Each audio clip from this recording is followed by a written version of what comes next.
pangarap, san man umabot tayo. Bati ko rin ang mga tagapagpakinig ng programang Buhay OFW ngayon sa DWDD 1134 Armed Forces Radio. Mabuhay kayo mga OFW, mga bayani ng Pilipinas.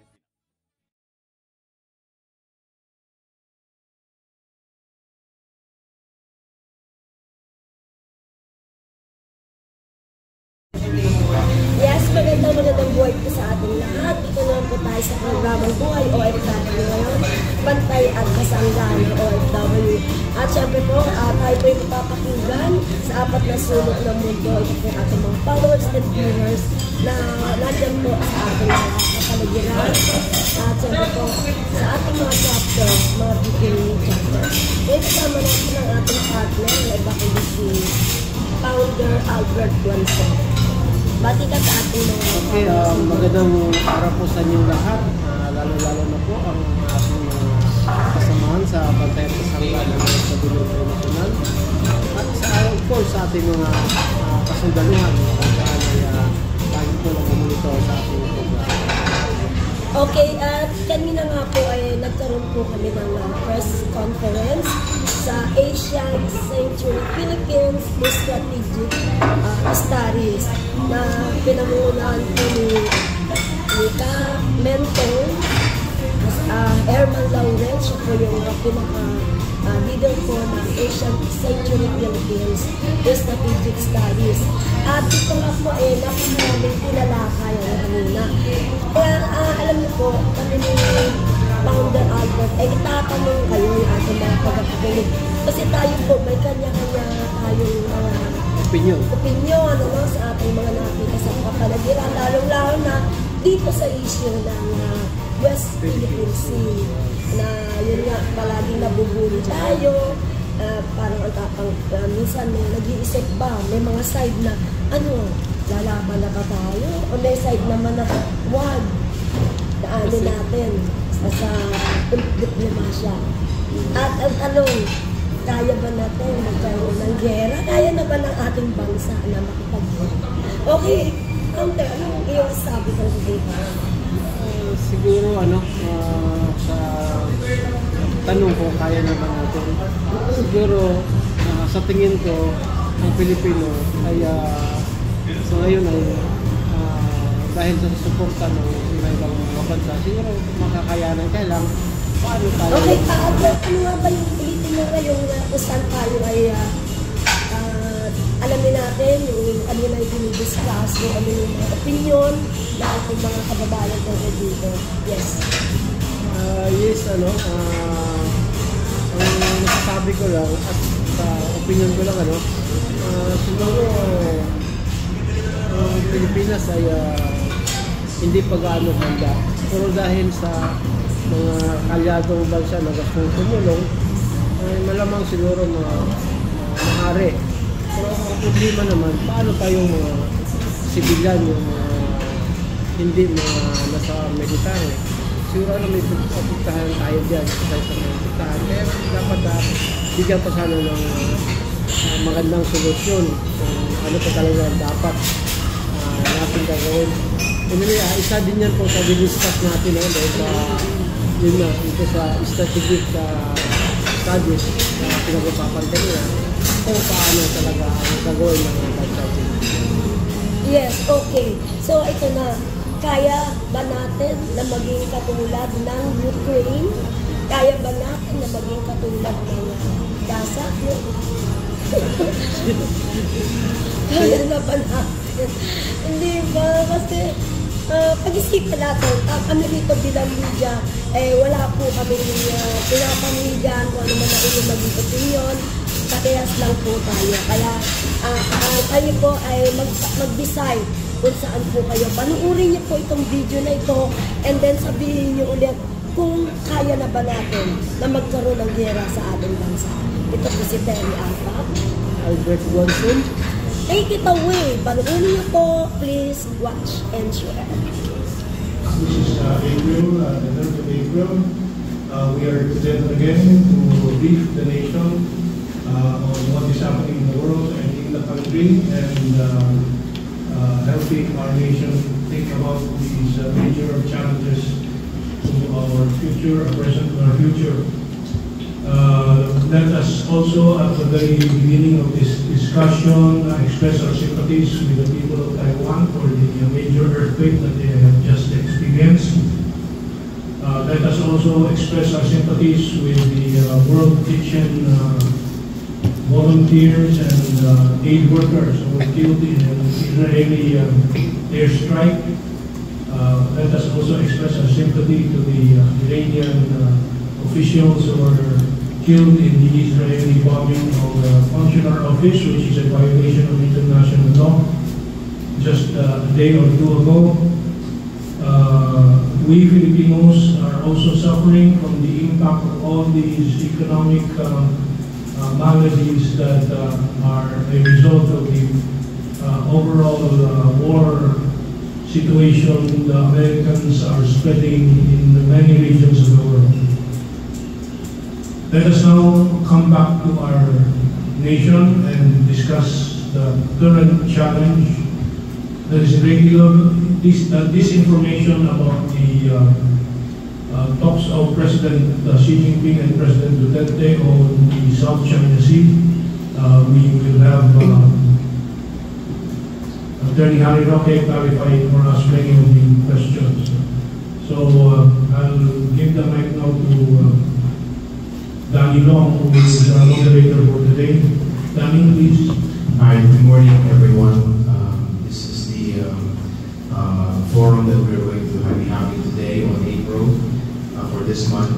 And our forum today is entitled Harry Roque and South China Sea Agreement, Cargos Keys and Flip-Flops on the Pierre Michel Magre, and the MDT, Mutual Defense Treaty, and the EDCA, U.S. bases, a prelude to U.S. war.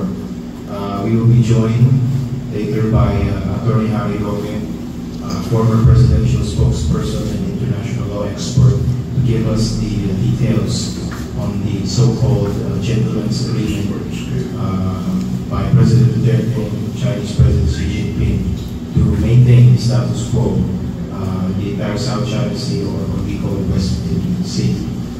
Let us welcome for our opening statements our first speaker, Mr. Herman Laurel, the President of the Asian Century Strategic Studies Institute. Yes. Well, good morning again. This is April the 3rd of our year 2024, and I will have this paper posted by our technical expert here, Joshua. So I will be speaking more in Tagalog. Taxi drivers, riders, and tindera. That I will publish. One po ang Asian Century Philippine Strategic Studies Institute po, isang research and advocacy think tank ng mga scholars po, writers, and public leaders po. Kasi nabubulan po ng talagang ng aming assessment ng ating pambansang sitwasyon na hinaharap po ng bansang Pilipino. Ito po ang ating report for April 2024. Magsisimula po tayo sa sitwasyon ng mundo. Ang pamagat po nito ay China drives growth, US fuels chaos. Ang China po patuloy po na nagtutulak po ng pagpapaganda at paglalakas po ng global economy. Samantalang ang Estados Unidos ay nagsasabog ng nagkakalat ng bagay po sa buong mundo, sa Middle East or West Asia na tawag, and dito sa Europa, sa Ukraine, at ngayon ay tangkang ganit po dito sa Asia po itong kaguluhan ito. While China further improves on its 5.2% growth for 2023, and contributes up to 30% of the world economy, opening its market to global imports, the U.S. is deliberately pulling down regions of the world, including its allies. To this one, if you can start the slides. to dismal levels through conflicts and proxy wars. As we see happening to Germany and many other countries in the European Union and Japan, all of these countries are in recession. Bumabagsak po ang ekonomiya ng Germany, Japan, many other countries in the European Union. Ito po ang susunod na ulat po na aking pinapakita sa inyo. United Kingdom becomes the second G7 economy to fall into recession. Matapos ng Germany, pero ngayon po Japan is also into recession. Even as the U.S. lost in Ukraine, it prolongs its proxy war in Ukraine. Pinapahaba nila ng Estados Unidos yung gera sa Ukraine, samantalang talagang malinaw na talo na at dapat tigilan na po yung tuloy-tuloy na paglagas po ng mga sundalo ng Ukraine at pagkawasak po ng kanilang power system, mga syudad po nila, mga government centers, talagang nawawasak po. And this is forcing exorbitant priced U.S. oil and gas on the European Union. Susunod po, makikita po ninyo yung report on the Nord Stream pipeline. Amerikano pong reporter, si Seymour Hersh, ang nagpulat na ang Estados Unidos ang nagpasabot po ng Nord Stream pipeline. Yung Nord Stream pipeline po ay nagdadala ng napakalaking volume ng natural gas to Germany and to Europe na murang-mura. Pinasabot ng Amerikano yan para walang murang energy ang Europa at ang Germany at bumagsak ang industriya para pilitin na lumipat sa Estados Unidos. Compelling German, Japanese, and Taiwan, and it is also compelling German, Japanese, and Taiwan-based industries to relocate to the United States, even if it is unable to fully deliver on its financial promises to these relocating industries. So, pinipilit po nila ang industry sa Taiwan, sa Germany, sa Japan, na pumasok, lumipat po sa Estados Unidos, pinapangakuha ng mga subsidies and so na hindi naman po nakukuha ang delivery. So, importante maunawahan natin ating masang Pilipino yung masamang intensyon ng Estados Unidos. Ang tatanungin po ng mga ibang ordinaryo Pilipino, bakit po ng Estados Unidos yan? Ang pakay po ng Estados Unidos ay manatili siyang #1 poder sa mundo. At ikita na nila na paatras na po ang control, pahinana ang control ng Estados Unidos sa mga dating mga vassals nila na tinatawag, mga alibi nilang mga bansa. The 2011 Pilot Asia, ito naman po tungkol sa ating region, sa Asia. And we can flash the next one. Para ma-highlight natin yung headline. Makikita po ninyo from the National Public Radio ng Estados Unidos, Public Broadcast po ng Estados Unidos. Kung sabi po rito, the long promise, yung matagalang pinangako at delay na Pilot Asia takes shape under Biden. Ang 2021, finally Biden sinasagawa na yung Pilot to Asia. Ano yung Pilot to Asia? 2011 pa po na anunsyo po ito ni Presidente Obama noon. Dito po ay yung paglilipat ng 60% ng military and naval forces ng Amerika, including mga submarines, mga missiles, and so on, sa Asia. Bakit gagawin ng Estados Unidos yan? Malinaw po ang intention nila. Lumikati ng kaguluhan sa region. And so, basahin mo lang in this version. The 2011 U.S. Pilot Asia has escalated 2024 into its focus on its push for aggression and conflict using vassal and proxy states with the objective of bringing China down and along with it Asia's GDP by 30%. According to the former Chief of Intelligence Service of the Armed Forces of the Philippines, General Victor Copos, who is also the author of the renowned book, America's Lima Point, Unrestricted Warfare in the 21st Century. Si Ginoong Victor Copos po, kasama po natin dito sa Asian Century Strategic Studies Institute. Ang kanyang pinuri po itong ginagawa ng Amerika at sabi niya, hindi kayang manalo ang Estados Unidos sa China dito sa Asia. Ang China sa kasalukuyan may 370 warships. Kumpara sa Estados Unidos na 280 o 90 na lang. Pero kalat sa buong mundo, samantala ng Chinese Navy ay nakakonsentrate po dito sa South China Sea at Western Pacific. And so, kung hindi manalo ang Amerika, anong objective niya? Ang objective niya, sirain lang ang ekonomiya ng China at ng Asia. Tulad ng pagwasak ng Estados Unidos ngayon ng ekonomiya ng Europa.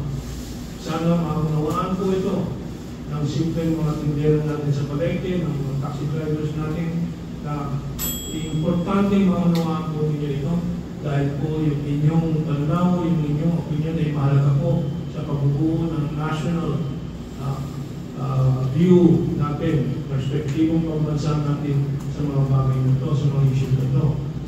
So,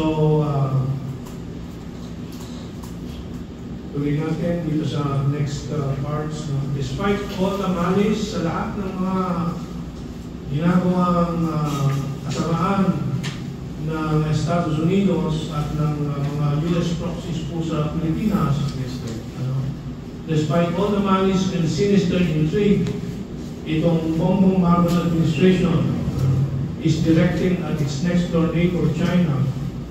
China continues to deal diplomatically, positively, and constructively with the Filipino people, continuing donations, keeping channels open, and firmly managing the situation with professionalism and moderation, and offers to meet halfway. Ito po inanunsyo ni Ambassador Wang Xilian ng Embassy of China dito sa Manila noong Enero 18.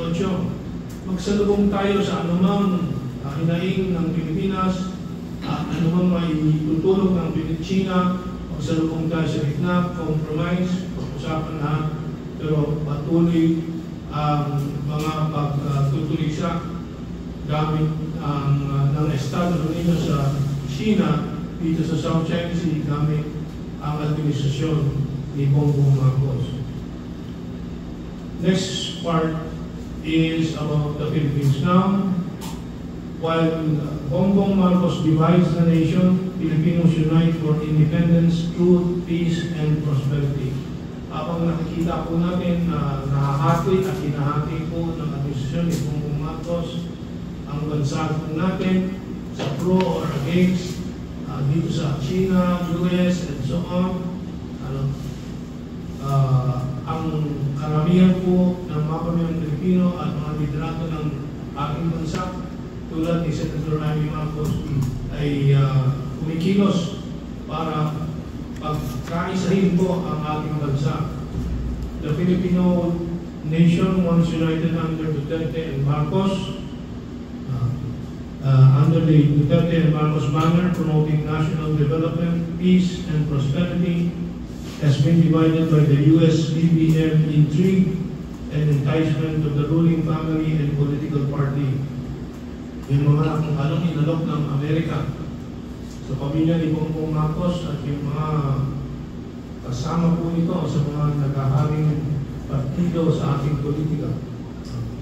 Kaya po, nung lumabas si Amy Marcos itong nakarang araw lang actually, na sinabi niya, huwag kang maging kasangkapan, huwag kang maging tuta, huwag kang piyon sa Amerika. Amy Marcos administration. Kapatid po niya yan. Alam po ninyo, kaya kanina nag-survey ako tungkol sa Inquirer, Philippine Star. 24 oras na hindi pa nilalabas ng Inquirer at Philippine Star itong balita. Ganyang kasama po yung dalawang malaking mga pahayag na yan. Mabuti may mga maliliit na mga pahayag na naglalabas, mga story na importante malaman po at maunawaan ng ating publiko. Tuloy natin. The efforts are underway to reunite behind truth and the historical imperative demonstrated by Presidential Sister Senator Amy Marcos' criticisms against the lies of the United States and the Bongbong Marcos administration. All the while, the Duterte and other forces build up solidarity for the restoration of sovereign will in Philippine government. So, pagbalik po ng independence ng ating pagpapasya sa ating pamamalakad po ng ating pamahalaan, at siyempre, kasama po dyan ng independent foreign policy. Now, ginawa po ng kontrobersya yung mga kasunduan ng Pilipinas sa China para mapanatili ang katahimikan sa South China Sea at magpatuloy ang magandang ugnayan sa pangangalakal at sa matulong ng China sa Pilipinas. Ang po ninyo, kinakalimutan ng Inquirer at ng Philippine Star at ng ANC, ABS-CBN, yung maraming mga tulay na donasyon ng China, yung irrigation dam sa Chico River pump project, yung Kaliwa Dam na magsusupply ng 6 milyong litro kada araw dagdag na tubig para sa Metro Manila. Wala yan sa kanila. Puro masama daw ang China. Pero si Senator Marcos ulit, si Amy Marcos na mabas at nagsabi, maganda ang deal ni Duterte at sa China kay President Xi Jinping. Yan po, Senator Marcos backs Duterte China deal, says critics are OA. Hindi talaga ng OA, pati si Llanes pumasok na sa eksena, nag-OA na. Si Lima pumasok sa eksena, nag-OA tungkol dyan. The independent and anti-US people of the Philippines are rising up against the betrayal of the Philippine Constitution and advancing the independent foreign policy and friendship to all and to China. They are warning of US hegemonism, as we see in our news about Senator Amy Marcos. While the people are in the process of re-establishing their unity against foreign interference in the affairs of the Philippine Republic, the foreign policy establishment, ibig sabihin po noon yung Department of Foreign Affairs natin, as well as the Armed Forces of the Philippines, yung mga kasundalang po natin, are facing schism. Humaharap po sa pagkakahati-hati kasi po hindi po lahat sumasang-ayon dito sa mga direksyon at patakaran ng BBM administration. Are facing schism within the ranks in protest of the US BBM collusion sa buhatan po ng Estados Unidos at ibang mga. Two more parts. Now, sa ASEAN po, yung mga kalapit bansa po natin, tayo kasama po sa tinatawag ng ASEAN. Ano po ang tingin nila? Ang pamagat po dito, simmering indignation, yung galit po ng ASEAN sa Pilipinas ngayon. The US BBM conspiracy also undermines ASEAN centrality, yung pagka-centrality na ika sa Ingles, no? Pagka-sentro ng ASEAN bilang tagapagpasya sa mga bagay-bagay at mga issues dito sa region na ito. Isinasantabi ng BBM sa kanyang ginagawa kasabot ng Estados Unidos. As it presses external, particularly US interference by way of an Asian NATO, nagbubuo po si Bongbong Marcos kasama ng Estados Unidos ng Asian NATO, yung North Atlantic Treaty Organization, na gumawa ng gera sa Afghanistan, sa Libya, at ngayon sa Ukraine. Gusto nilang magbuo ng Asian NATO. Hindi ibig sabihin magtatanubay sila, pero yun ang kagustuhan ng Estados Unidos. Kasabot po ang Japan, Australia, at iba pa.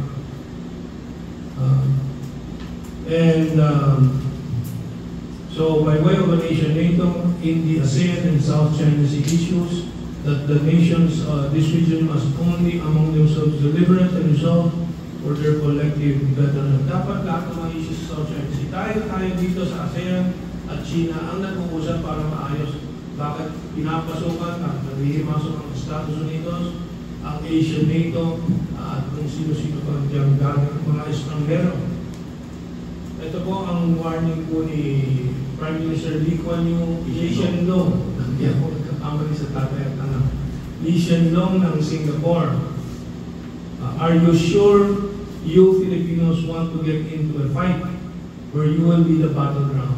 Sigurado pa kayong mga Pilipino na kagustuhan nyo na maging battleground sa labanan ng Estados Unidos at China.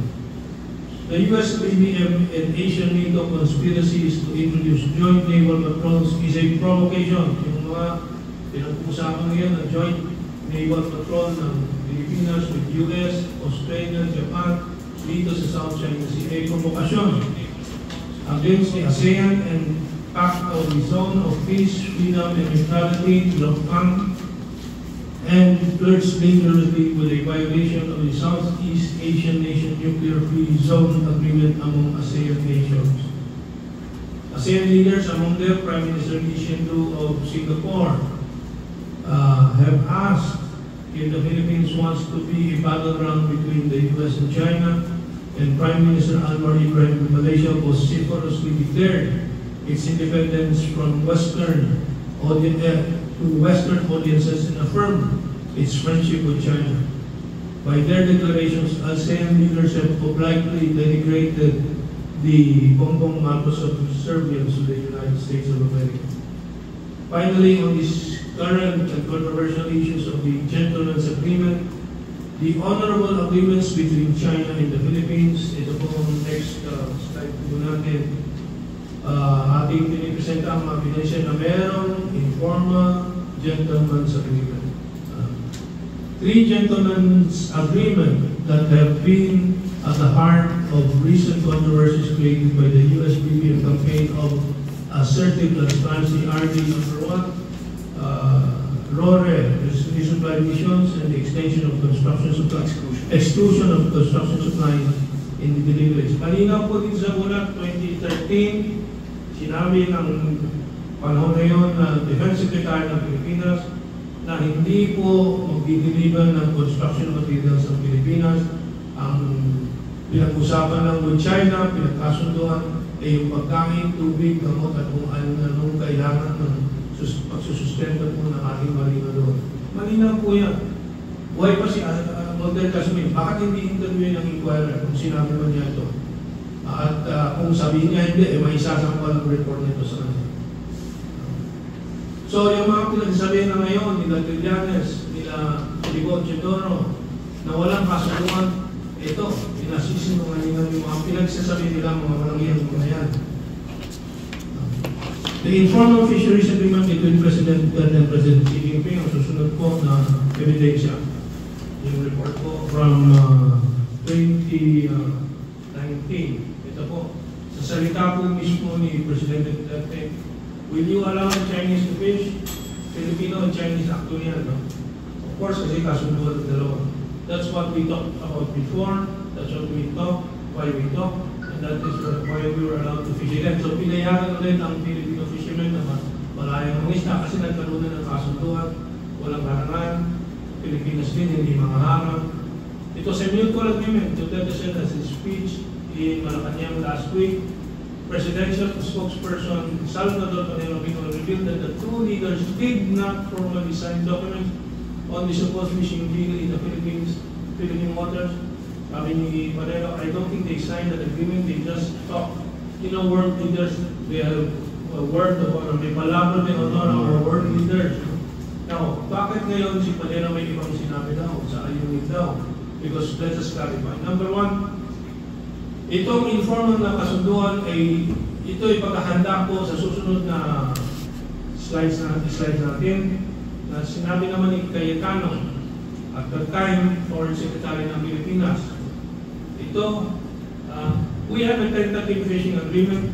There won't be a permanent fishing agreement if all sides would insist whose area is, the area is, but does not mean we will consider rights there. In other words, paghahanda lang po ito sa isang formal na agreement. Kung maayos na po yung mga area where nagkukulang ng pagkakasunduan. So in other words, it is a preparation, kaya informal muna. Ang susunod na slide ang dahilan kung bakit itong kasunduan ay reasonable at kinakailangan. Ito po, at that time, 2016, maraming mga balita na ang fishermen still blocked from Scarborough Shoal. Kaya po nakipag-usap ang ating gobyerno at ang China na ayusin yan. So malinaw ang dahilan kung bakit may kasunduan dyan.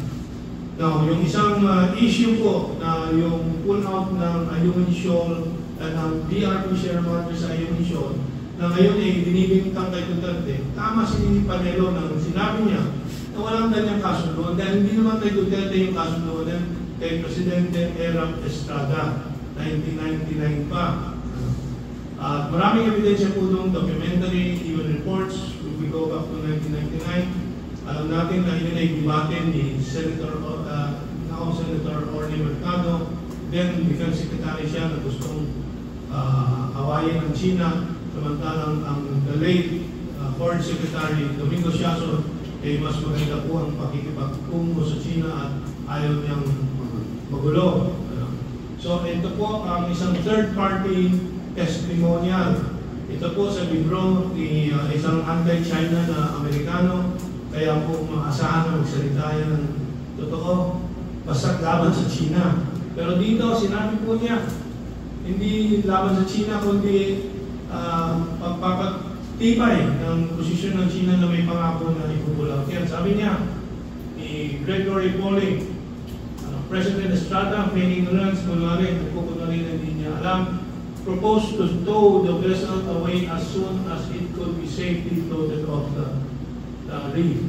Ako personal po, confident po ako ni Presidente Estrada during the first decade of the 21st century, or from 2001 to 2010, at sa ilang conversation namin po, inamin ni Presidente Estrada, yun po ay pinahurap ko doon sa dyan ng Pilipinas para maging claim down doon sa teritoryo, pero hindi nga po pwede dahil sa na-discovery ng militarization niya dahil sa naval ship. At sabi niya, well, siyempre nangako na ihilahin natin, pero sa bahala na, sabi niya. So, meron po. Now, huwag sana pilitin ni Bongbong Marcos na sirain ang palabra de honor ng Republika ng Pilipinas sa kanyang mga ginagawa ngayon. Yun lang po ang kabuuan ng aking ulat, and we'll wait for Attorney Harry Roque to come into the Zoom. Okay, thank you, Kamento, for your opening statements and presentation on the recent address some of the questions. Okay.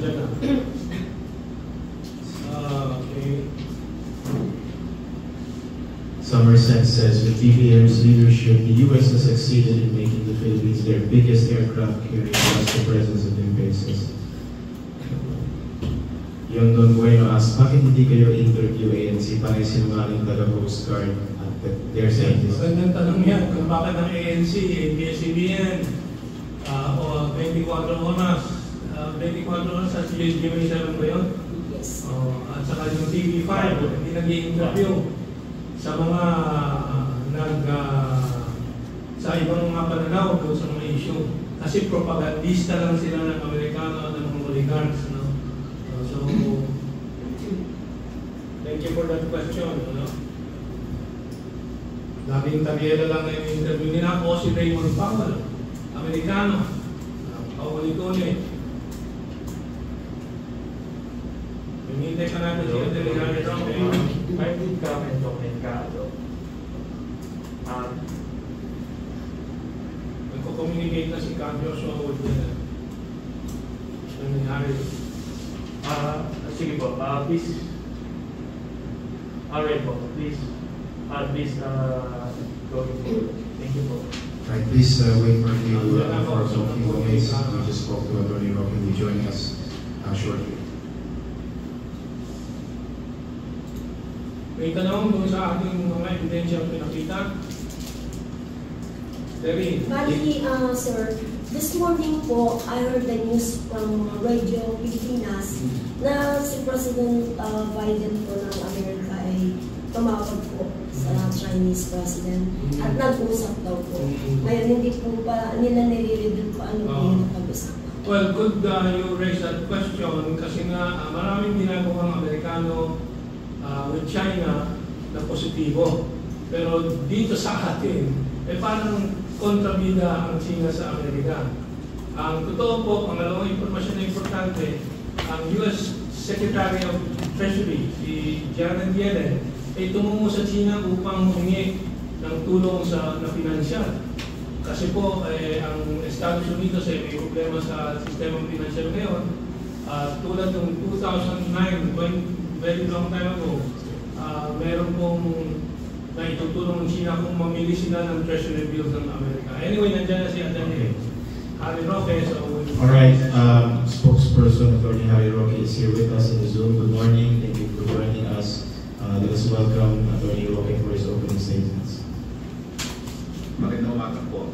Maraming salamat po sa pagkakataon dahil marami po tayong kalaban ngayon na kalaban ng Duterte administration na binabalok po ang mga pinagsasabi ko at kinalimutan natin kung ano yung kasaysayan at kailan naman nangyari. Itong gentleman's agreement na sinasabi ko po, hindi po yan bago. Yan po ay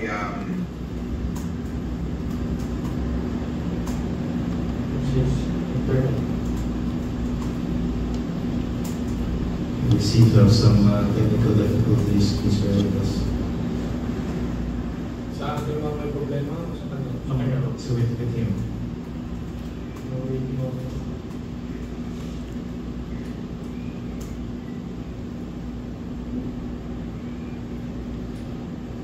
To our audience watching on Facebook and YouTube or in the Zoom, if you have any questions, please send them.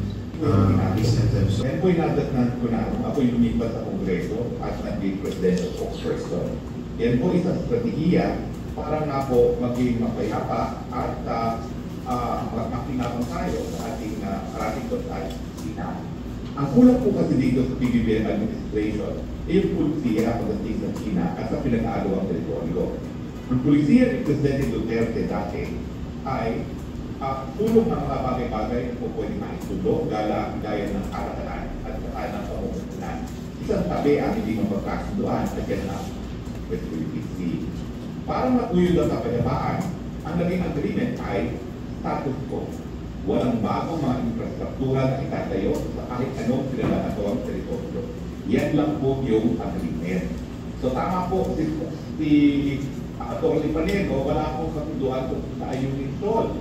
Ang meron po ay katutuan para sa kabuuan ng pinag-aagawan ng West Philippine Sea na walang gagalaw. Status po ang parehong pati.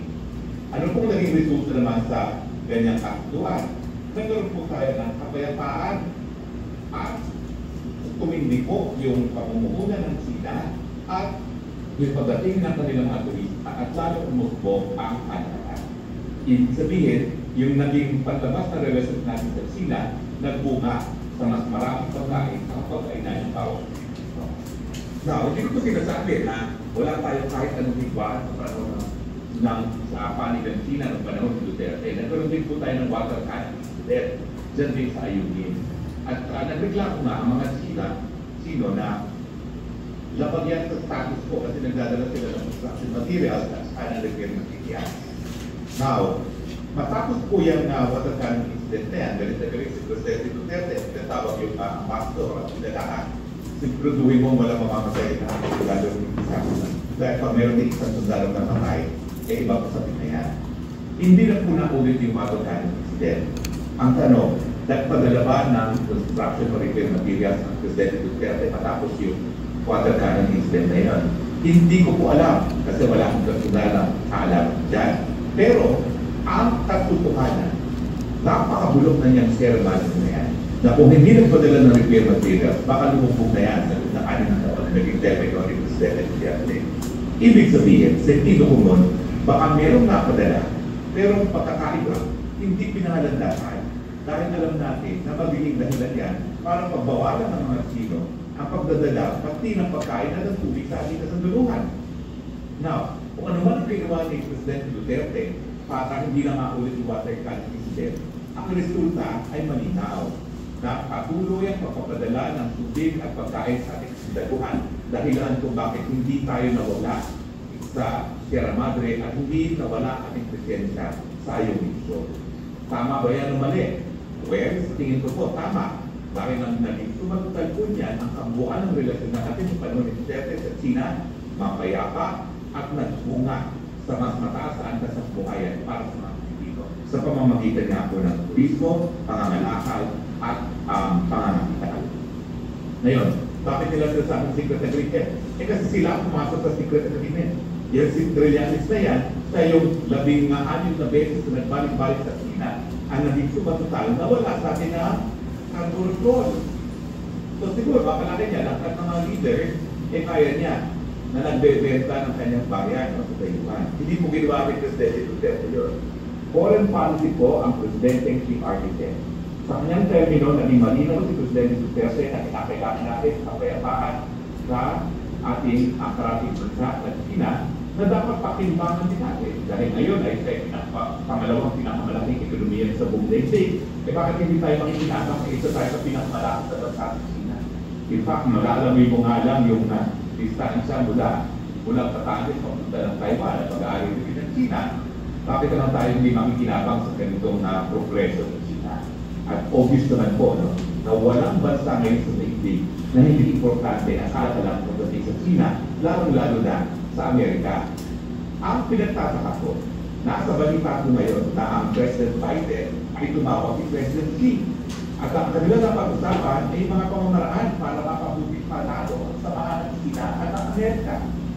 Ang nakakataka, pagdating naman dito sa ating Presidente, ay naghahanap ng gulo sa China. Bakit? Kasi ang pagi sila, na bagamat hindi na natin kaya labanan ang China sa isang gera, ang pagi sila, nasasaklon ng Amerika sa atin dahil nga sa visual sensitivity. Wala akong basihan niyang ganyang paniniwala. Dahil ang patunay, una-una, hindi lang nagkaroon ng summit si President Biden at si President Xi sa San Francisco kung saan nagkaroon ng kahinduan na lalo pang pabubutihin ang kanilang relasyon. Itong latest na tawag ito ay patunay din na talagang mas interesado ang Amerika na ayusin ang relasyon sa China dahil meron silang mutual interdependence sa isa. Ang China, siyempre, ang pinakamalaking merkado niya, Amerika. Ang Amerika, ang pinakamalaking trading partner niya, China. Ang Amerika, kinikilala ang China na pinakamalaking pinagkakautangan. So bakit nila sisirain ang isa't isa sa pamamagitan ng pumapapasok sa isang gera dyan sa mga bato-bato na nais mangyari ng Pilipinas? Well, kamento, ang pinaniniwala na hanggang ngayon, meron talaga mga elemento sa Amerika na nais talaga pagkagera sa panig ng China at Amerika. Dahil ang gera kasi ay negosyo para sa mga kumpanya na gumagawa ng lupa. Pero tingin ko, nananatili yung kagustuhan ng mga Amerikano ipagpatuloy yung relasyon sa mga payapang mga pamamaraan. Dahil ito yung ibig sabihin din na mas mataas ang kategorya-kaya para sa mga Amerikano dahil nasa mga pangakakal at mga kapital. At sa kadahilanan, na-eleksyon na sa Amerika sa Nobyembre. Alam niyo, napakasakit, napakapait sa kanilang kaitlayan na makita yung kanilang mga bata sa lalakihan na umuwi na nasa kabaso ng panahon ng Vietnam War. Kaya nga po, kung makikigera ang Amerika ngayon dahil na nangyayari sa Ukraine, makikigera sila. Pero hindi sila magpapadala ng kabilang mga kabataan para lumaban ang gera niya. Ngayon po, sa Ukraine, nilalamang silang ng Ukraine, sila mga namakatay sa gera na sinusuporta ng Amerikano. At ganyan din ang nangyayari sa isang silangan. Hindi naman mga sundalo nila makikipagkabakbakan doon. Sila rin mga Arabo, mga Israeli na nagpapatay. At kung magkakagera, yan na ito mangyayari. Warning, the fourth Prime Minister. Bakit naman kayo papasok sa gulo na kung saan ang inyong teritoryo ang magiging battleground? Huwag po natin kalimutan ang nangyari sa Vietnam, Ukraine, ang pinagsilangan, ang Amerika po. Hindi papayag na ang battleground ng kahit anong gera ay sarili nilang teritoryo doon sa Estados Unidos. So, ang sumatutal, bakit ngayon, bakit ko ba pinaalala sa lahat yung agreement na respeto ng status ng West Philippine Sea? Para ipakita ko ng si alternatibo sa polisiya ngayon, si Presidente Marcos. Hindi po totoo na si Presidente Marcos sa kaulang ng Presidente na kinailangan gumawa ng solusyon ng polisiya pagdating sa China. Problema rin po yan nung tatay niya, Marcos Sr., na nung ginawa nagsimula ng diplomatic relations sa China. Dahil nakinilala nila na ang China dahil kasi ang papulisan sa buong daigdig ay posibleng magiging malakas o sa panahon na tayo nagsimula ng relasyon, mahina pa ang China. Problema po yan ang lahat ng mga naging presidente. Pero tila, itong si Bongbong Marcos Jr. lamang ang talagang feeling what trick na talagang ikumpira nyo. Si Presidente Cory Aquino, anong ginawa? Pumunta pa sa Pulgan. Pinuntahan pa niya yung lugar ng pinagalitan ng kanyang angkan. Just to emphasize na nagkakaisa ang Pilipinas sa Pangasinan. Si Fidel Ramos, well, panahon ni Fidel Ramos po, nawala ang history. Pero sabay, nakipagyera sa China, hindi. Kasi natutunan ni Fidel Ramos na mag-isa ay Papa-Amerikano. Hindi naman sa solo Amerikano na wala sa atin ang dumating ang termino ni Presidente Estrada. Siyempre, si Presidente Estrada, kung ano man ang pinasok niya o hindi niya pinasok, ginawa niya yun para sa pangnasunal na interes na magkaroon ng kapayapaan ang Pilipinas, maiwasan ang diwaan sa panig ng Pilipinas at ng China, at magpatuloy yung mga o pwede ipagpatuloy. Yan din naman ang naging posisyon ng GMA. In fact, si GMA nagsimula ang posibilidad ng joint exploration. Kasi yung joint exploration, solusyon niya sa pinagkaawang teritoryo, lalo na walang indikasyon na kahit sino o niguaan ay magbibigay. At siyempre, dumating na si Moynihan. Tingin ko, itong nakikita natin ngayon ay kasing sama ng reaksyon sa panig ng Pilipinas sa Pangasinan sa panahon ni Aquino. Pero anong susunod natin sa kasaysayan? Nung nag-hardline ang Aquino administration, nawala sa atin ang korupsyon. Huwag natin kakalimutan na nung minsan na tayo nagsapang-sapangan, nagpadala tayo ng kahit-kahit natin ngayon ko, yun ang naging dahilan kung bakit nawala sa atin ang korupsyon. At siyempre, dumating naman ang administrasyon na nga ni Presidente Duterte, nagkaroon tayo ng Renaissance of sorts. Pinakamabuti ang naging relasyon natin, pinakatahimik ang naging relasyon natin, pinakamarami kapital tayo na kuha dahil sa China, pinakamalakas ang ating mga ngalakad, pinakamaraming turista ang dumating ng kinabang yung marami natin mga kabayan na nakasalalay sa industriya ng turismo.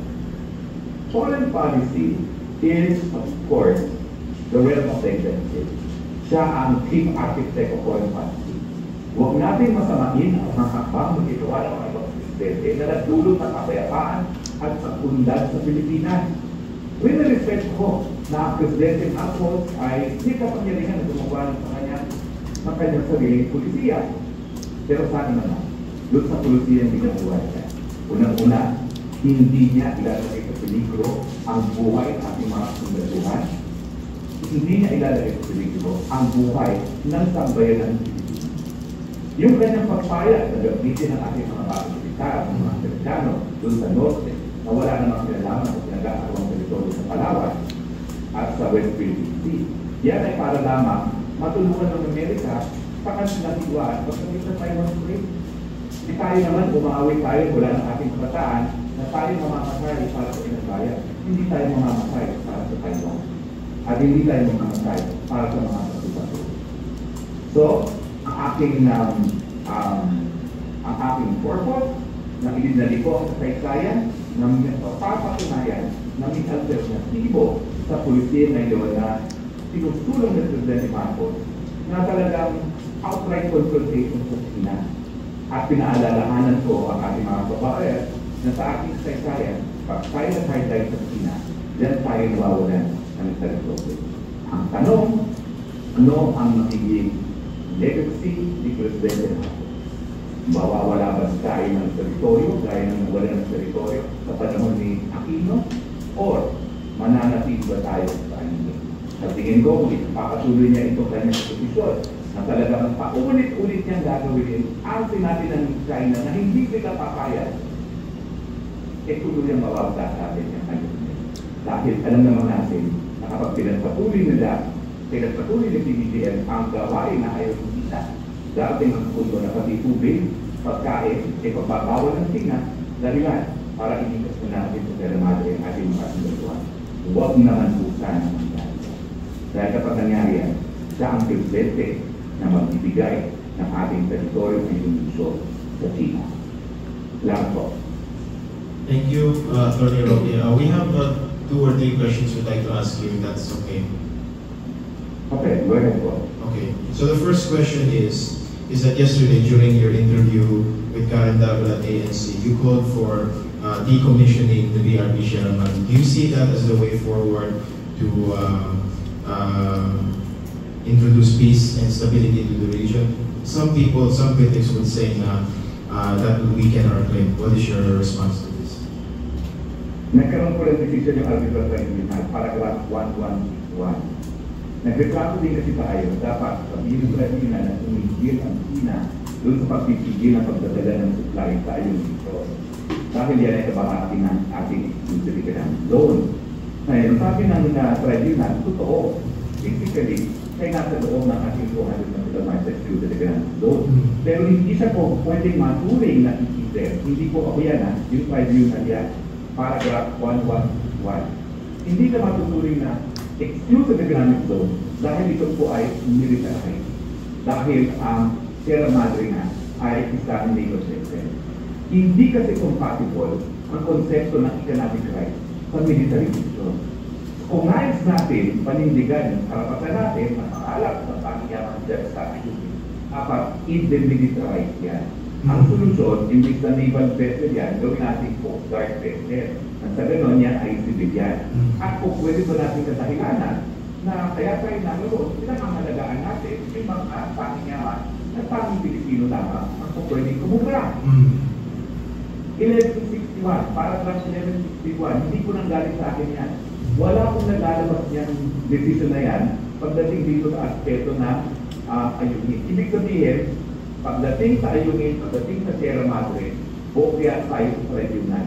Kasi ang sabi ng tribunal, paano natin matutuloy na i-leader yan, militarize na Pilipinas yan by commissioning Sierra Madre into a NATO vessel. Ang alternatibo, gawin siya vessel na Coast Guard at gawing kasyon ng mga mangingisda para din sila mag-reverse sa masama. At ginawa niya sa puro. Kaya lang, tuluyan ang nagba ang ating system of shelter sa solusyon. Okay, second question. Attorney Roque, sinabi niyo po sa interview ninyo with Karen Davila na yung BRP Sierra Madre is not covered by the MDT. Under international law, isang vessel, kailangan po ba na umaandar ng sarili for it to be considered a vessel? Kailangan po, ang definition po ng vessel pagdating sa admiral at sa maritime is yun na, that moves on its own power. Sentido po mo naman po yan. Paano ka magkakaroon ng kalayaan para makalaya? Eh kung hindi naman umaandar yung barko mo. So sa akin talaga, ang na hindi na yung vessel, dahil hindi na ngayon umaandar.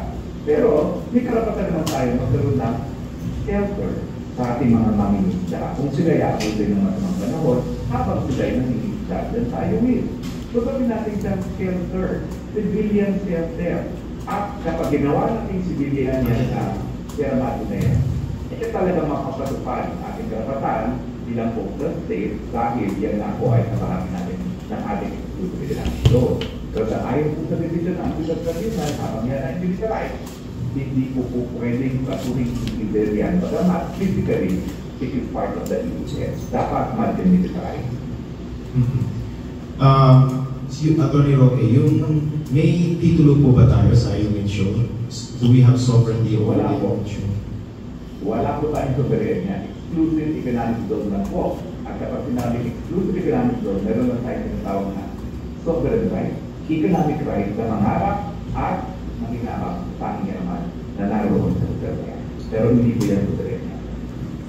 Okay, this question, last question from the audience. Do we think that the way forward to peace in the Ayungin Shoal and the West Philippine Sea overall is to abrogate the EDCA and possibly even the Mutual Defense Treaty? Naniniwala po ako na habang minimilitarize natin ang problema natin sa West Philippine Sea, lalo magiging mahirap ang masayapang katuluan. Nung minsan po, pinagtungo sa China at sinabi ko na merong solusyon. Anong solusyon?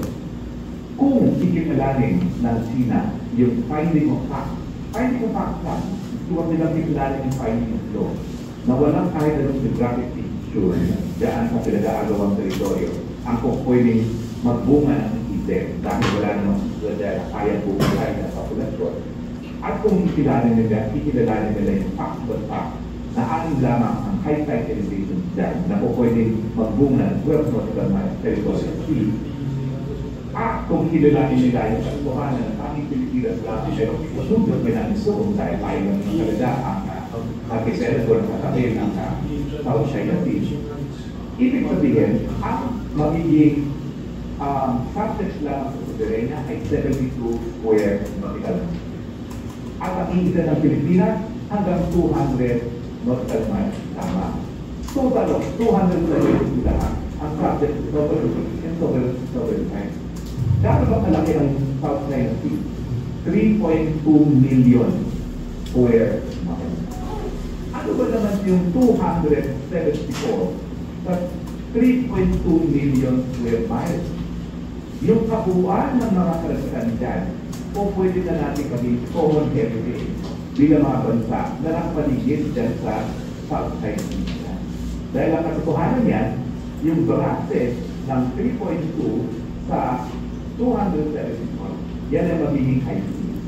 Lahat tayo kung pwede makinabang dyan, lahat tayo magkakaroon ng pang-aasa at buhayan dahil sa tanging yaman na nilalaban ng South China Sea, at lahat tayo kung pwede mabuhay na mapayapa. Alam mo, bagamat ako ay dun sa very heart sa region ay sponsor ng Center for South China Sea Studies, bagamat hindi lang mga tumutol, bakit lang? Tumakaayon sila sa sinasabi ko. Hindi dapat pag-awayan ng napakalaking karagatan. Samantalang kasi lamang ako pwedeng maging bahagi ng territorial sea at ng sovereign miles. So meron po itong solusyon at sakayo naman sa international. Talaga namang pinagmabawal ang gamit ng lahat. At ito'y dapat lamang magamit kung meron self-defense na tinatawag, yung actual na paglusog, o di naman kaya kung ito ay next dito ng UN Security Council. So wala ko yung alternatibo sa diplomata sa pag-uusap. Lita nga, stop and stop and stop until we die. Attorney Roque, binanggit niyo po kagabi at kahapon na ang kulang po sa Marcos administration ay discarding. Do you believe that the way forward is for us to totally stop sending construction materials to the BRP Sierra Madre, or simply to decommission it as a Navy vessel? Because naman sinabi kong discarte. Kasi imposible hindi naman tayo nagpadala ng construction ng Sierra materials. Kasi saan yun ang taon, baka lumupog din siya at kung kasi. So, nagpapadala tayo kung unti-unti, discartehan, hindi pinapangalandakan dahil alam natin ang gagawin ng sino kung pangangalandakan niya natin. Eh, ang nangyayari ngayon, parang si PODF, talagang ginagawa niya yung ayaw ng China para lalo pang maging violence ang nabibig sa China. At dahil dito, magkakaroon sila ng dahilan para tumakopyapos sa sabihin na naman MDP sa Cloro. Hindi na tayo natuto. Nawala sa atin ang Steve Parry, hindi naman tumulong si Africa. Nawala sa atin ang Scarborough Show, hindi naman tumulong si Africa. Ngayon, kapati-kapati tayo na makikipagera ang Amerika sa China, samantalang tumawag si Biden dito sa presidency at sasabi, ayusin natin ang relasyon. Harapin po natin ang katotohanan, hindi para magpakamatay ang mga Amerikano para sa matubato dyan sa West Philippines. Okay, we have a question from Kamen Longler that how does traditional fishing grounds affect the status of exclusive economic zones like in Scarborough Shoal? Well, naging decision po ng tribunal na lahat ng mga bansa, hindi na Pilipinas, Vietnam, at China, yung mga bansa na mapapatunayan sa sumulang supply ng instant sa Scarborough Shoal ay meron karapatan mag-isla.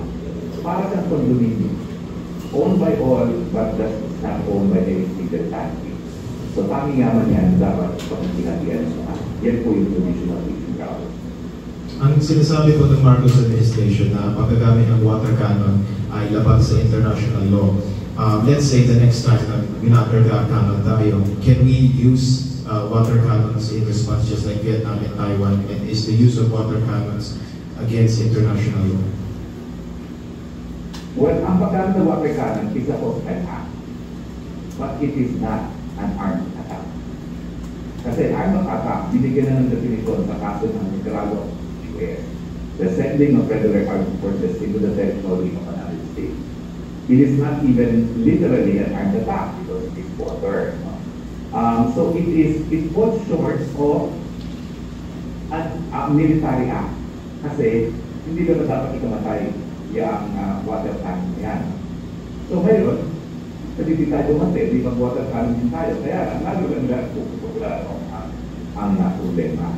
Sa akin, sabi na ni Albert Einstein, yung insanity ay kapag paulit-ulit mong gagawin ang isang bagay na naniniwala ka na magkakaroon ng ibang resulta.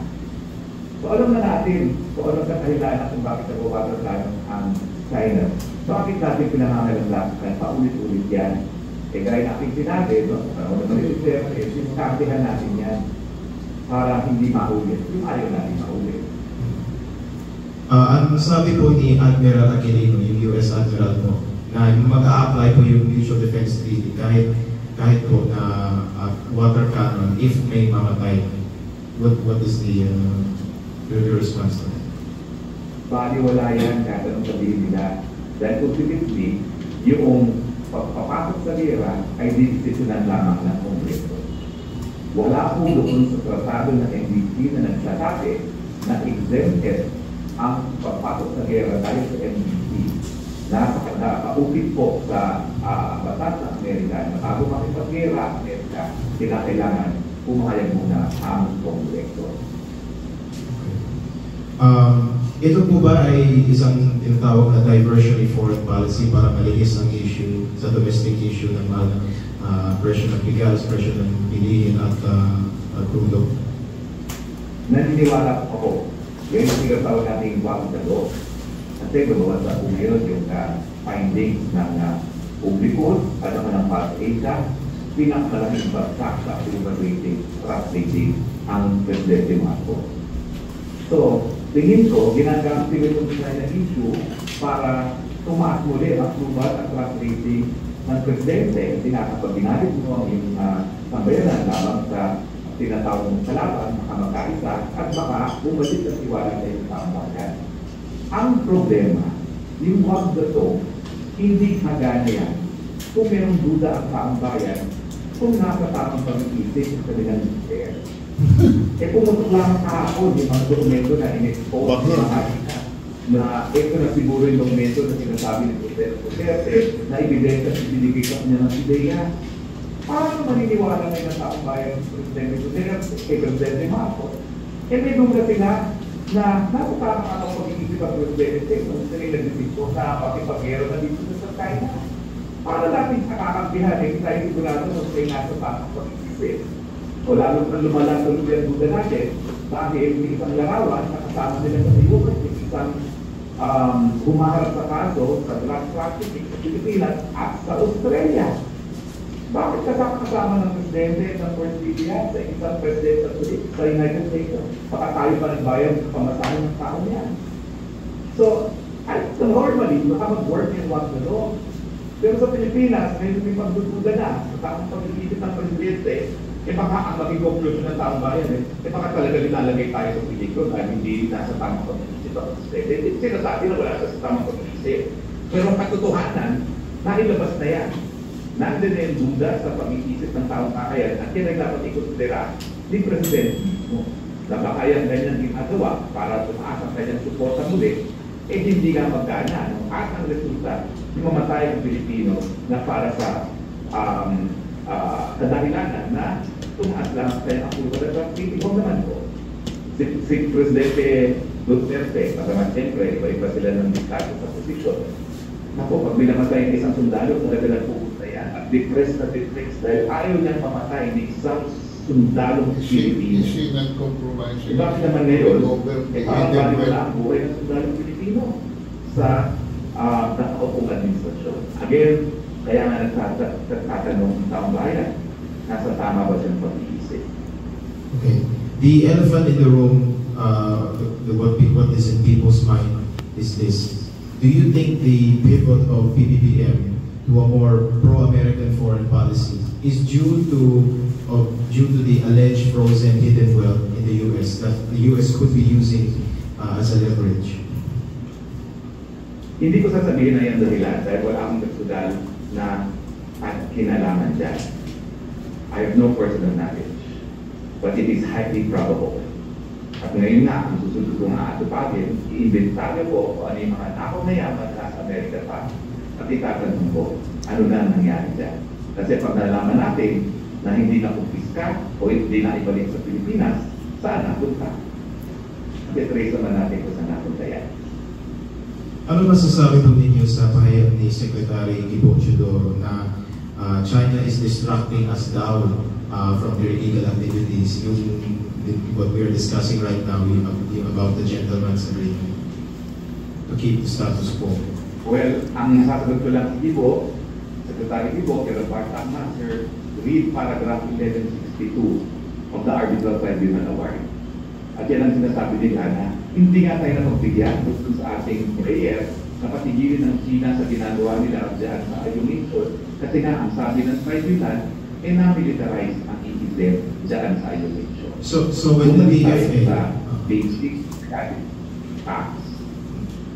Okay, so when the DFA and the National Task Force for West Philippine Sea and Commodore J. Carrera says that the resupply missions are in accordance with the 2016 arbitration and UNCLOS, mali po ba sila? Well, wala po sinabi nga ang arbitral tribunal eh. Ang gusto nila, patigilin ng China sa pagpipigil ng pagdadala ng supply. Paragraph 1162 po will tell you, hindi nga nagkaroon ng pronouncement ng tribunal kasi nga, bagamat siya kabahagi ng EEZ, hindi siya po pwedeng matrato EEZ dahil siya po ay military. Ang sabi po ng National Security Council na yung gentleman's agreement na pinasok ni Presidente Duterte ay not binding na daw with this Marcos administration. Do you think that it is can we advise the President to copy the status quo policy of President Duterte? Totoo po yan. Kahit anong gentleman's agreement na hindi nakasulat, hindi binding ni Marcos sa administrasyon ni Presidente Marcos. Pero ang tingin ko, sa nakikita natin ngayon, mas mabuti, mapayapa ang relasyon natin sa China dahil makikinabang ang Pilipino pagdating sa turismo, kalakalan at pang-kapital. Ngayon po, under UNCLOS, this is a question from a friend. Under UNCLOS, and based base po sa 2016 Arbitral Tribunal, bawal po yung military presence ng PRP Sierra Madre sa Ayungin Shoal. Pero if under yung PD 5960 Mark procedure, pwede po bang gawin yun? Kasi under yung PD 5096 daw, yung claim natin sa Ayungin Shoal is territory at hindi EEZ. Well, naniniwala ako na lapag nga itong Philippine Baseline Law sa ating saligang batas mismo. Kasi sa saligang batas natin, yung karagatan sa panig ng mga isla ng archipelago ay internal waters.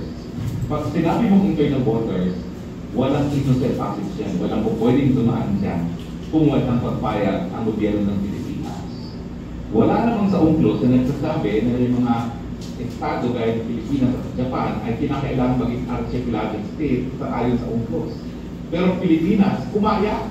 Kaya tuloy yung ating karagatan sa gitna ng sa panig at gitna ng ating mga isla ay naging archipelagic waters na mayroong innocent passage at mayroon pang right to overfly. Dati-dati wala yan. So ngayon, ang nakapagtataka, bakit nga tayo bumuo ng ganyang batas at kinbusyon ko yan sa Korte Suprema at ang sabi ni Associate Justice Tapio, hindi rin na bago ang ating teritoryo. Paano hindi magbabago yan? Yung internal waters na nakasaad sa ating saligang batas, ngayon naging archipelagic waters.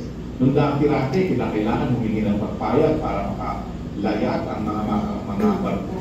Ngayon po, pwede rin silang malayang maglayat at pwede pang ipasa mga aeroplano sa ating teritoryo. So kung meron sa kanya ng gate ng teritoryo, hindi po si Duterte. Una-una tingnan niyo yung simulat na desisyon ni Antonio Carlos sa archipelagic baseline ito.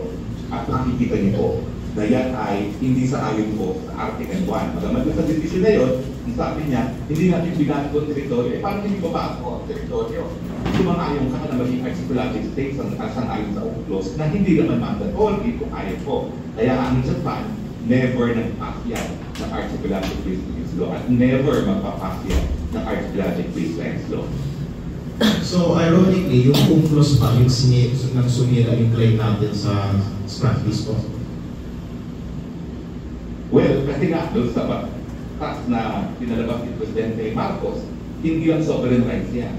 Ini-insist niya na meron tayong sovereign yan. May titulo po. Okay? So, ang nangyari, lalo pa natin pinahina tuloy yung claim natin sa practice. Dahil nga, nagkaroon tayo ng Archipelagic Baselines Law. At doon sa tribunal, sabi ng tribunal na tayo naman na naghain. Mali, kung didikit natin ang sprat list sa pamamagitan ng Archipelagic Baselines Law. Andyan yan sa decision na yan. Hindi ko talaga maintindihan bakit yung mga tao na gaya ni Justice Antonio Carpio ay gusto maging Boy Scout. At samantalang yung mga nakapaligid na bansa sa atin, hindi na. Kung Indonesia, hindi rin pasa ng Archipelagic Baselines Law. O dahil hindi siya papayag na yung internal office niya maging Archipelagic Waters, pero hindi na Japan. O, yung China nga hanggang ngayon may decision na walang such thing as historic range water. Wala siyang pakailang, basta ako patuloy pa rin ako. Ito samantalang tayo, meron tayong Treaty of Paris. Okay? At sa Treaty of Paris na yan, kinikilala yan as colonial boundaries. So bukod pa sa UNCLOS, meron tayong tinatawag na uti possidetis juris. Colonial boundaries are conclusive.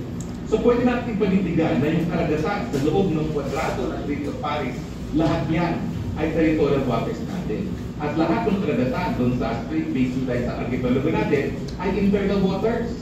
At meron tayong legal na basihan, hindi historic rights, kung hindi, uti possidetis juris. Pero pinahila na ako yan dahil po sa pinasa nating batas sa Archipelagic Baselines. So ito, sinalas mo nga sa screen yung sinabi ng tribunal na hindi po pwedeng idikit ang practice sa pamamagitan ng Archipelagic Baselines. Tama pa rin ang ginawa ni Marcos Sr. Hindi ko siya dinidikit at Archipelagic Baselines. Dinidikit ko siya dahil merong batas na nagsasabi na kasama yan sa ating soberenya. Ang sabi po ni Justice Carpio na President Duterte gave up yung sovereign rights in Ayungin Shoal. And yung logic po ng mga kritiko is that if we stop sending construction materials to the Sherman, malulubog po yan. That's why they are against the gentleman's agreement. Now, what can you say to that? Eh sabihin na lang gusto nang sabihin, pero hindi nawala ang ating kasundaluhan doon sa Sierra Madre sa panahon ni Duterte. Diniskartihan niya para hindi lumubog. Pero ngayon, subukan ninyo na gawin ang ayaw ng China, hindi talagang pati tubig at pagkain pagbabawalan na tuluyang mawawala sa atin na ang Ayungin. Sa akin na, problema dito sa ating mga kababayan. Yung ating pang-nasyonal na interes, hindi dapat pinupolitika. Pero dahil pinupolitika nila, ituloy, naguguluhan ng taong bayan. Ang ating nasyonal na interes dyan, manatili tayo dyan sa Ayungin. Dahil nga, pinag-aagawan pa rin yan. Wala naman nangyari doon sa ating tribunal. Sinabi ka na makakakit. Pero sabi rin nila, hindi mo po pwedeng tratuin ikisan yan dahil ginawa mong military area dahil sa Ayungin. So ngayon, ang pinagahawakan lang natin dyan, yung presensya natin. So dapat hindi pinupolitika yan, dapat nagkakaisa. Pero ganyan, kapag sasabihin nila, ay, nabigay ng sovereign rights. Pero alam ba nila sinasabi nila, ay hindi naman nawala ang ating sovereign rights dyan. Yung panahon ni Duterte, nandun pa rin ang kasundaluhan natin. 2 taon matapos na ang termino ni Presidente Duterte. So kung mawawala yan, the buck not on him. The buck is on the current president na siyang bumubuo ng foreign policy. You mentioned yesterday din na yung may agreement na inamin ni Defense Secretary Walter Gasmin nung time pa ni President Noynoy Aquino noong 2013, 2013. The agreement not to send construction materials and only provisions for food and water. Pero at the same time, you also talked about discarded. Would that mean if we continue to send construction materials, albeit medyo may discard there, slowly or hindi ina-announce, would that hindi po ba labag yan sa agreement na sinasabi ni Walter Gasmin? alam mo naman ang diplomasya, anything goes. Dahil ang diplomasya, sinusulong natin ang pang-nasyonal na interest natin. So kailangan magaling talaga tayo dumaskarte dyan. Hindi po pwedeng mag-boy scout. Gawin ang dapat gawin para itaguyod ang pang-nasyonal na interest. Full stop. This is a question from Zoom. Can we say that Commodore Dariela and Justice Carpio are misrepresenting these facts, and are we suspicious of Colonel Raymond Pao that seems to dominate the mainstream media on these issues? Unang-una, ang problema natin ang dati nagsasalita para sa Pilipinas. Sa international law kasi, lahat ng mga sinasabi ng nagsasalita na utusaris ng gobyerno, kahit yan ang kababa ang ranto nila, ay deemed as declarations of the state. Kaya lalo umiinit ang usapin. Kaya anyway, hindi naman sila makikinig sa advice ng iba. Kinakailangan centralize ang communication natin pagdating dito sa maselang usapin ng diplomasya. Kaya nga ang diplomasya, exemption sa freedom of information, kasi nga dapat ang mga presidente makagawa ng tamang desisyon regardless of whether or not it is a popular decision. Hindi po yan subject to votation. Kailangan isulong ang pang-national interest whether or not sa pangayunan ng publiko. Kaya nga po merong exception to FOI, ang diplomatic communications. Do you think it's smart for the Marcos administration to return to the policy of PRRD President Duterte na kailangan na mayroong isang gag order para i-centralize yung discourse of the South China Sea? Na yung pwede kong isalita about the issue. Kinakailangan kasi pakupakin. Kinakailangan pakupakin ang sitwasyon. Ako nagsasalita ang Daniela, ako nagsasalita ang Malaya, umiinit lalo ang sitwaan. So ang diplomasya, ang international relations, dapat umiiwas sa hidwaan. Pero habang dagdag ng dagdag yung mga tao na hindi naman nagkaroon ng specialized training sa international, kailangan lumalala ang system. As an international law expert, what legal processes can we undergo to forge a lasting peace with China despite the U.S. aggressive establishment of bases? Can these include a treaty, or do you think that we should codify into our domestic law, kagaya ng Maritime Zones Law, yung 2016 arbitration? Well, sa akin, diplomasya pa rin. Ang dimandaan hindi ang solusyon sa isang problema ng international relations. Kaya nga, sa UN Charter mismo, pinakasaad doon kung ano ang pamamaraan, ang mapayapang pamamaraan, para na masugba mga sitwasyon. At nangunguna na dyan yung negotiations at diplomasya. Walang gusto na hindi pwedeng pag-usapan, lalo na sa panig ng mga karating bansa. Ika nga natin sa ating kasabihan, makipag-away ka na sa kamag-anak, huwag lang sa kapitbahay. Okay, I just have to, apologies, no? I just have to put this in. Kasi in social media, the critics are, parang sinasabi nila na may laglagan because there's a Secretary Panelo is saying something else and you are saying something else. The people are questioning what exactly is the agreement of the gentleman's agreement. Sa buong West Philippine Sea po ba yun, or doon natin sa specifically sa yung status quo? Kaya natin sinabi, tama si Secretary Panelo. Wala pa na ng gentleman's agreement. Gentleman's agreement sa ayunin. Ang meron lamang ay gentleman's agreement on the West Philippine Sea na kikilalanin ang status quo sa kabuuan ng West Philippine Sea. Sa akin, wala kami conflict. At saka ang masasabi ko lang, ang aking mga deklarasyon, international na pagkakaalam, dahil ang mga panahon na yun, kung maaalala niyo, may punto pa na pinagbawal ni Presidente Duterte ang lahat ng salita ukol sa relasyon ng Pilipinas sa China. Kasama na doon, yung Secretary of Foreign Affairs, na minura niya kasi yung parang isang yung ambassador ata ng China. So, at pinutusan talaga ako na bawiin ko ano sinabi yung dati nating nalipin. So anyway, yun na po ang aking masihan. Bahala na po kayo mag-desisyon dahil malinaw naman po ang aking napakadaming interview. Wala po akong binanggit na gentleman's agreement on ayun. It is always a gentleman's agreement on the entire West Philippine Sea, how to manage the conflict. So, to summarize your position on the issue po, as what Attorney Romeo, you want to demilitarize the PRP Sierra Madre by decommissioning the vessel from the Navy and classifying it as a Coast Guard ship para go ahead. I don't think that that's a proper summary. Okay. To summarize my points, we need a clear policy on our foreign relations with China. Duterte had a policy of let's move forward the matters that we could, such as trade and investments. Let's put aside matters that we could not agree on, including the West Philippine Sea.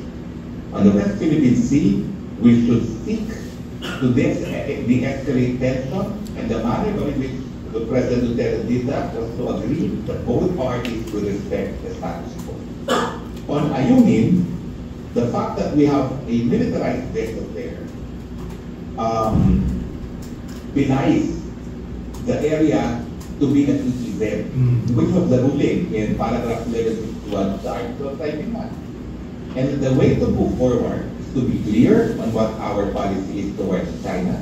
If we want to move on areas that we could, and as far as Ayungin is concerned, if we want it to be treated as a part of our EEZ, we have to demilitarize, decommission the vessel, let it remain there, let it be a shelter to our fishermen, but it must be demilitarized. There is an argument from the environmentalist, Attorney Roque, na dahil thank you very much for, again, 1161, okay? The tribunal finds that the essential facts of second concerns the deployment and detachment of the Philippine Armed Forces that is engaged in the standoff with a combination of ships from China's Navy and Coast Guard. In connection with the standoff, Chinese vessels have attempted to prevent supply in relation to Philippine troops on at least one occasion.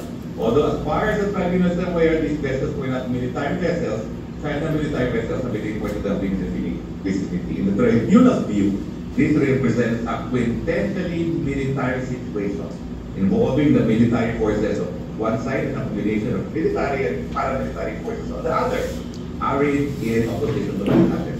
And this cannot fall within the exception. The tribunal does not consider it necessary to explore the outer bounds of what would or would not constitute military activities for the purposes. The tribunal finds that it lacks jurisdiction to consider the Philippines a nation. Bokya tayo! Kasi nga, nitibad Bethel yung Sierra Madre. Ayan, malinaw-malinaw sa 1161, yung mga sinungaling dyan, tumanimik na kayo. Dahil si Hanyo Roque, hindi ba sasalita na wala salutaan. Ayan, 1161. Malinaw yan. Kaya nga hindi tayo napagbigyan doon sa prayer natin. Siguro yung editor natin, i-flash natin kung ano yung prayer ng Philippines pagdating sa Ayungin Shoal. Yan yung sa submission natin sa tribunal, tutukan natin kung ano yung gusto natin deklarasyon pagdating sa Ayungin Shoal. Na dapat itigil na nung China yung pambubuli di umalis natin. Pero dahil militarized na yung area yan, no? It is quintessentially military situation. Sa panig ng Pilipinas, Navy vessel kasi siya. Sa panig ng China, it is a combination of military and non-military vessels. Kasi nga, ang sabi natin, mga paramilitary forces, kasama na doon at saka Coast Guard. Are we concerned? Hindi ko po paragraph nito, 1161. Are we concerned about the U.S. Intervention and involvement in the Ayungin dispute, represented by U.S. ex-Navy Colonel Raymond Powell and his U.S. Navy-sponsored Project New Shoe, which asserts the new policy of the administration in the tinatawag ng maritime transparency? Alam mo ako talaga, naniniwala ako na akat ang makipag-era para sa kanyang ekonomiya. Kasi talagang bagsak ang ekonomiya ng Amerika. Ang tanging magpapasiglala ng ekonomiya niya kung magkakaroon ng tumpahan. Pero sa ngayon, ang tingin ko, ano ng Amerika, they cannot support another military front in addition to Ukraine and the Middle East. At alam nila na pagamat sa Russia na hindi sila nagkakaroon ng open confrontation eh. Bakit? Kasi alam nila mas marami nuclear weapons sa China kaysa sa kanila. So sa akin, kasi merong mga folks dyan sa Amerika na naniniwala pa rin ako na mas mananaig pa rin yung economic interest ng Amerika na magkaroon ng kapayapaan at mabuting relasyon upang ng Amerika at ng China. Kaya yung mga Pilipino naniniwala na sa Bacolod Sting Uncle Sam, hello, please, yung mga mata. Ang follow-up po sa answer niya po, kasi yung timing... Hindi naman ito follow-up. I'll sum it up later. Can we expect a false flag attack to trigger the MDT? Kasi yung timing po ngayon is very suspicious. The renewal of the EDCA bases is this month. So do you think they are staging these events na para mukhang victim tayo and to portray China as a bully para i-justify ang presensya ng mga US EDCA bases dito? Yan ang gusto ng mga ng administrasyon ng Presidente Marcos. In fact, sinabi ko na minsan sa aking plan, posible na ito'y gawin dahilan para magdeklara ng masador. Ngayon talaga nag-free off ng approval at nakatranslating ng Presidente, umihina yung question tungkol sa pulburon, nagkakaroon ngayon ng uneasiness sa anay ng kapulisan at ng kung sa datahan. Eh, nakasaad sa ating saligang batas, dalawa lang ang batihan para magdeklarasyon ng masador. Panluluso at insurrection. At gumamit na ng lingwahe ang ating Presidente na China is annexing our territory. Ano ibig sabihin nyo? Kung ita-translate mo, linulusob na tayo ng China na isang dahilan para magdeklarasyon ng masador. So kita natin yan na hindi ko pwede sigla itong West Philippine Sea in isolation doon sa mas malaki picture na talagang bumabagsak ang tiwala ng taong bayan dito kay Marcos Jr. Okay, last question. This will be the last question. Last question. From yesterday, your friend, si former Senator Trillanes, he also was interviewed by Karen Lara ng ANC. At ang sinabi po niya, one of the mistakes in the Ayungin show regarding the BRP Sierra Madre is noong panahon ni President Gloria Macapagal Arroyo, the personnel in the BRP Sierra Madre was changed from a very detailed presentation and answering, very patient for answering all of our questions here. I also want to congratulate Danilo for the exquisite questions that squeeze the best out of Attorney Roque. Okay, next, our final speaker will be Ado Pagdinawa, the Vice President of Asia.